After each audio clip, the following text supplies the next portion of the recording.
Did King John really lose the English treasury in a swamp? Or was it the perfect cover for a medieval heist? In 1216, somewhere in the mudflats of eastern England, an entire royal baggage train vanished. Gold, silver, sacred regalia, gone. No wreckage, no recovery, no proof. The official story says it was a natural disaster, but the timing is suspicious. To understand the disaster, you have to understand the desperation. England is collapsing into civil war.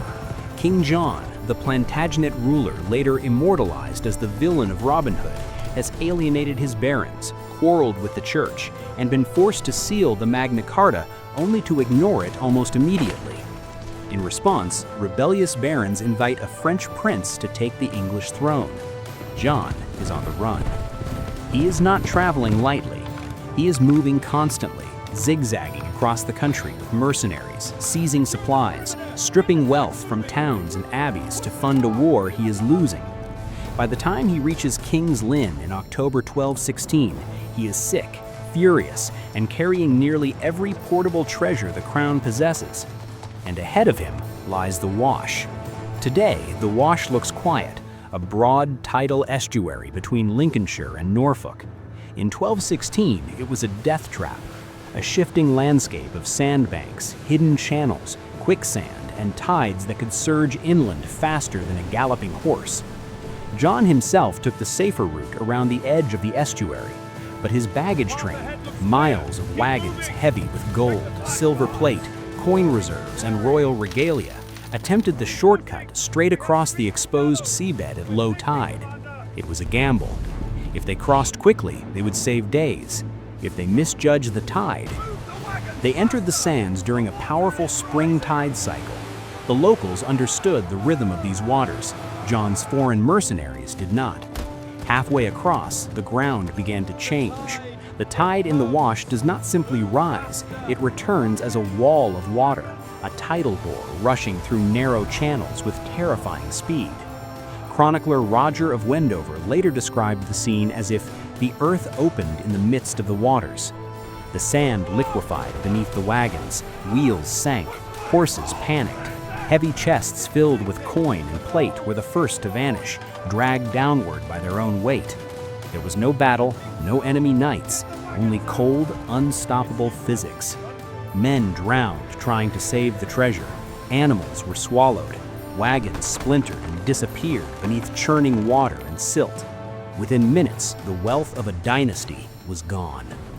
When the tide retreated, there was nothing left. No markers, no glittering metal, not broken chests, just flat, silent mud. And here is where the mystery begins. King John survived. He watched from safety, and within days he was dead, officially from dysentery. The treasure was never recovered. Some later traditions claim legendary relics, even weapons of myth were among the losses. What we do know is parts of the medieval royal regalia of John's reign were never seen again. For centuries, treasure hunters have searched the Wash. They've used metal detectors, survey equipment, excavation machinery. They have found nothing definitively linked to the disaster. Not a crown, not a sword, not even a single royal gold cup. Most historians believe the catastrophe was real. The Wash remains dangerous even today, unpredictable, unstable, capable of swallowing the unprepared. But civil war breeds opportunity. John had enemies everywhere, barons circling, mercenaries unpaid, loyalties shifting by the day. Was the disaster simply nature at its most brutal? Or was the chaos convenient? Did some of the treasure disappear before the crossing? Was the loss exaggerated? Or did opportunists claim what they could in the confusion? We may never know. What is certain is this: a king who defied his nobles, challenged the church, and nearly lost his crown to a foreign invasion was finally defeated not by sword or rebellion, but by mud and tide. The Wash keeps its secrets, and 800 years later, it has never given back a single coin. So what do you think? Tragedy or the perfect medieval cover-up? Comment below and decide for yourself. Hit like if you love a good mystery, and subscribe to Hidden Epics for the full dark truth about history's biggest lies. Check the related video for the deep dive on the Knights Templar.